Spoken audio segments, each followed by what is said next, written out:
Hello, my name is Robert Holland. I'm a longtime member of the Chicago Map Society and the author of two cartographic books, Chicago in Maps and the Mississippi River in Maps and Views. In this video, I present a brief history of the growth of the city of Chicago as told in maps. I hope that you enjoy it.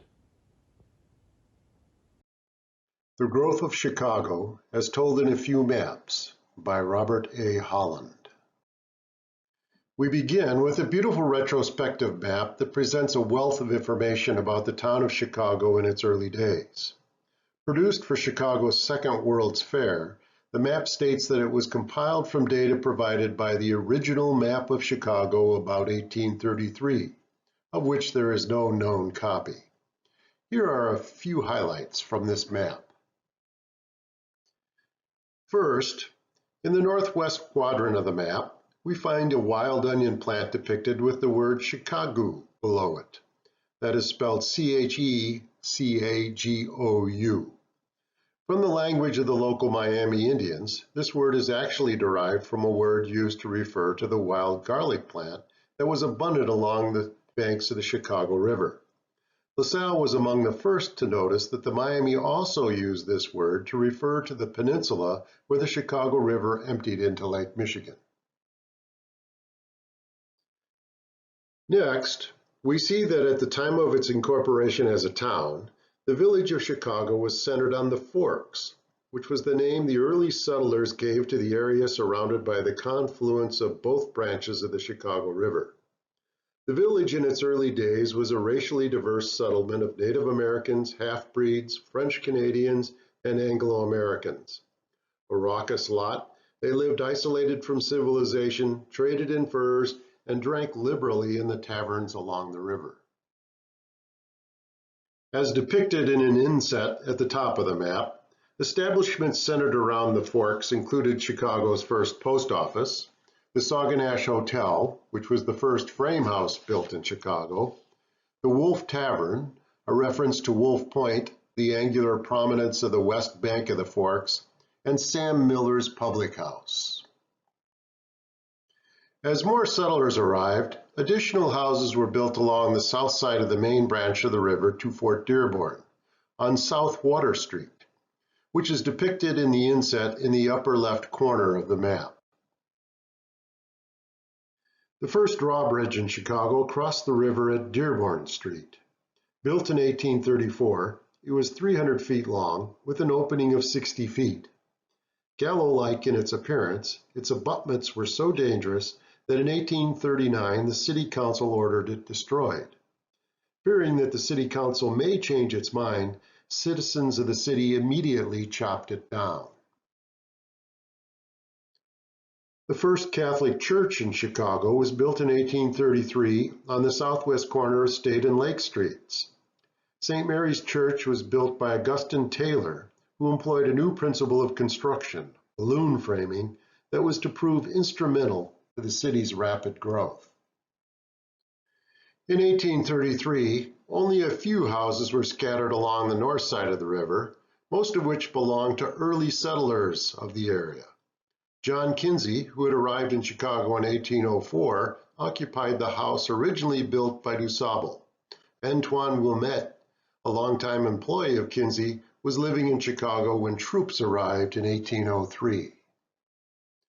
Further out Green Bay Road, now Clark Street, lived Billy Caldwell, the Sauganash, son of an Irish officer and a Potawatomi princess. Chicago was founded as a canal town.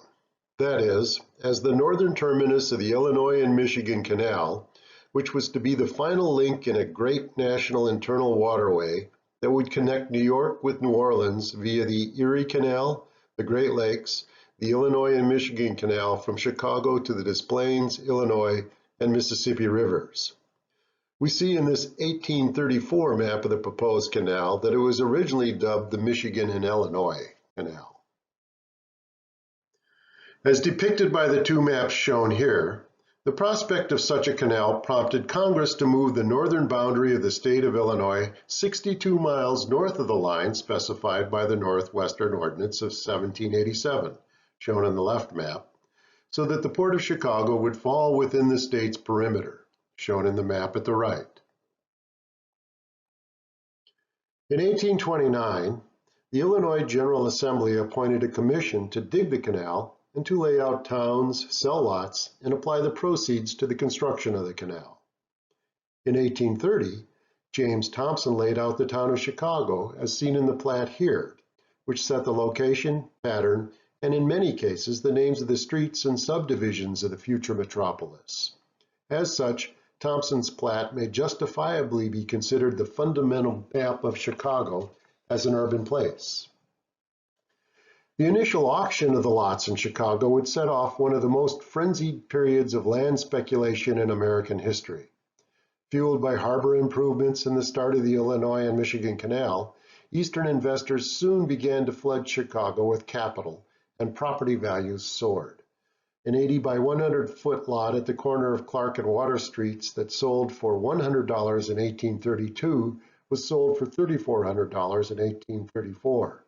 The following year, it sold for $15,000. The Thompson plat had been used for the land auction of 1830, but as parcels of land were subdivided and added to the original town, new maps of the entire community were needed, and these typically took the form of manuscript plats and plans that were sent to Eastern investors to guide their investments. The first printed map of Chicago was published in 1834 by Joshua Hathaway Jr., who used the original surveys of the town as well as those of 3 new additions to the town to produce the map seen here. A similar but smaller real estate map of Chicago was also published in 1834. Drawn by James Stephen Wright, it is dated with the year of its publication and shows many more blocks divided into lots than does Hathaway's map. This is cited as evidence that the Hathaway map was the earlier publication. By 1850, Chicago's population was nearing 30,000, and the completion of the Illinois and Michigan Canal and the coming of the railroads were about to create a new real estate boom. As a result, and despite the fact that the built-up portion of the city extended only a third of the way to the city limits, it would no longer be feasible to include all lots on a single map. Rather, the city would begin to be documented by atlases of real estate and fire insurance maps on a lot-by-lot basis. The map shown here was one of the last real estate maps that covered the entire city. But in fact, it is a one-of-a-kind, a hybrid between a real estate map and a street map. Considered the finest of the early maps of Chicago, its huge size, about 7 feet by 4 feet, permitted a detailed representation of the whole city, showing every lot according to scale, and, as did earlier real estate maps, the ownership of the larger tracts. It also depicted every street in the city and included hundreds of features like buildings, factories, railroads, and parks. The voting wards of the city are shown in different colors, and the map includes a beautiful vignette of the city courthouse.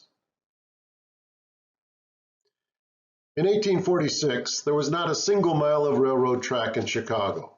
By 1857, over 3,000 miles of railroad track led to Chicago, making it the center of the largest railway network in the world. The map here portrays the network of railroads leading to Chicago in 1855. Chicago's location along the longest inland water route in the world practically ensured it would become a major rail center. The Great Lakes and the Erie Canal linked Chicago to New York, and the Illinois and Michigan Canal connected Chicago to the Mississippi River and the Gulf of Mexico. By bringing rail lines to Chicago, the city would become a terminus of 2 great modes of transit, a prospect that Eastern investors were eager to promote.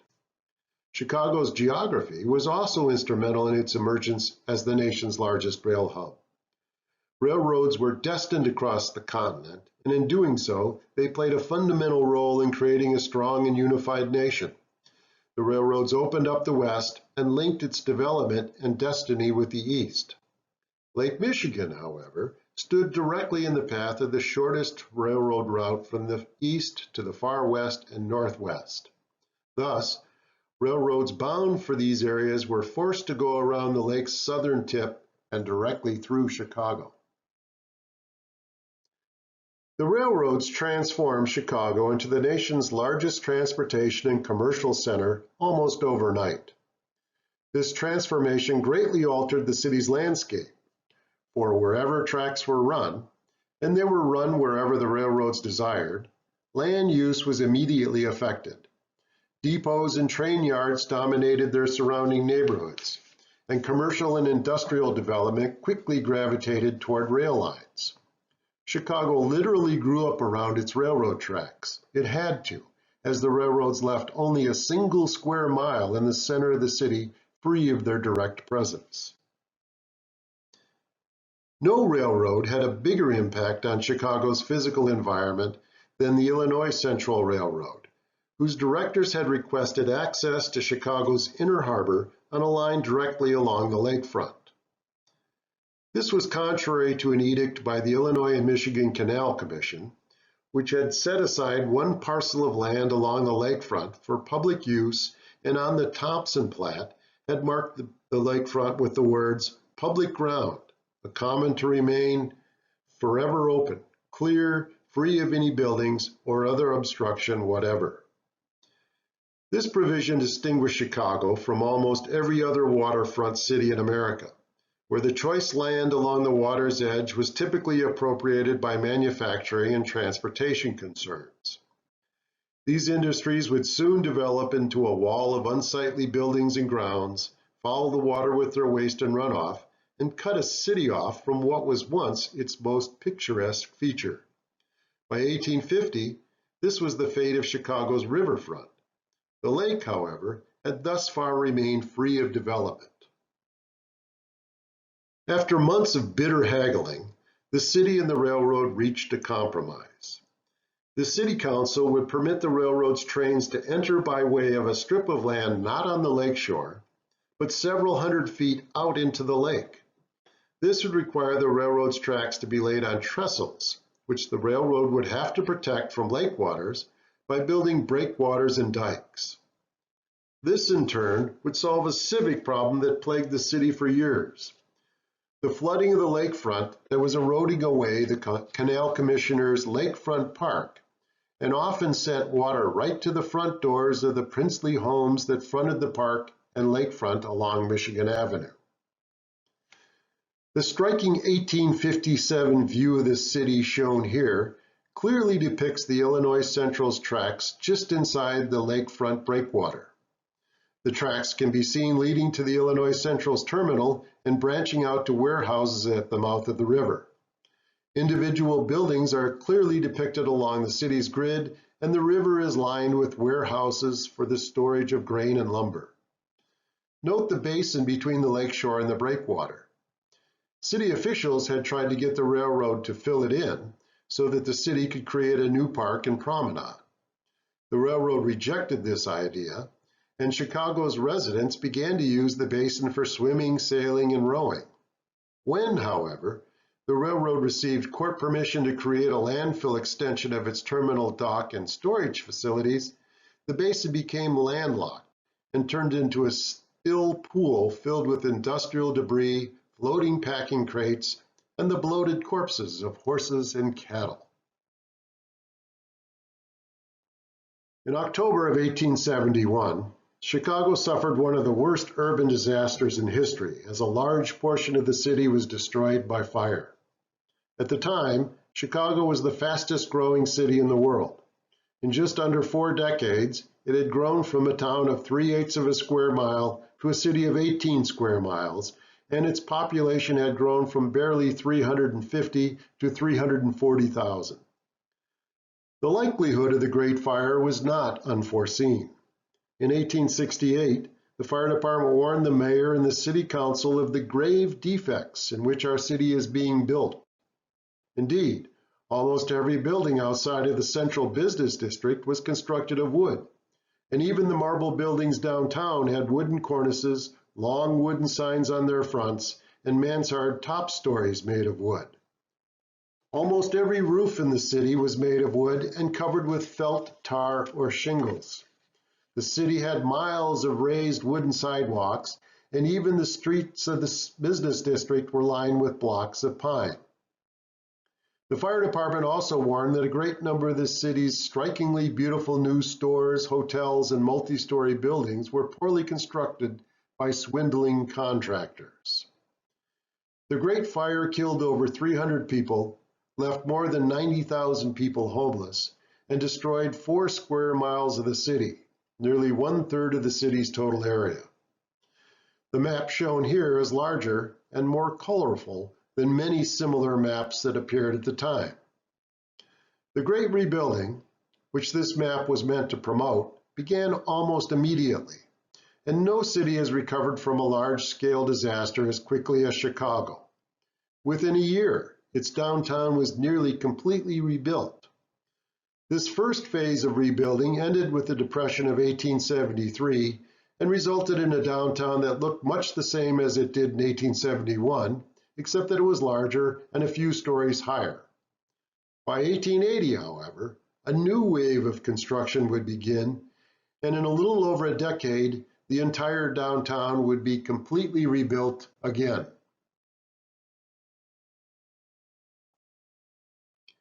The second rebuilding of downtown Chicago resulted in a central business district that occupied an area more than twice as large as before the fire. Moreover, and more significantly, it was converted into the world's first vertical city, as skyscrapers replaced the buildings that had been built just a decade before. This transformation is chronicled in the 1916 bird's eye view of Chicago's central business section, seen here. No large city has ever grown as fast as Chicago. In 1816, the site contained a military fort and a few dwellings inhabited by traders and trappers. By the time of the Great Fire, what was once a muddy swamp had become the rail, grain, lumber, and livestock capital of the world. By the time of the map shown here, Chicago was inhabited by well over 2 million people, was the transportation center of an entire continent, the home of many of the nation's major business enterprises, and was the second largest city in America.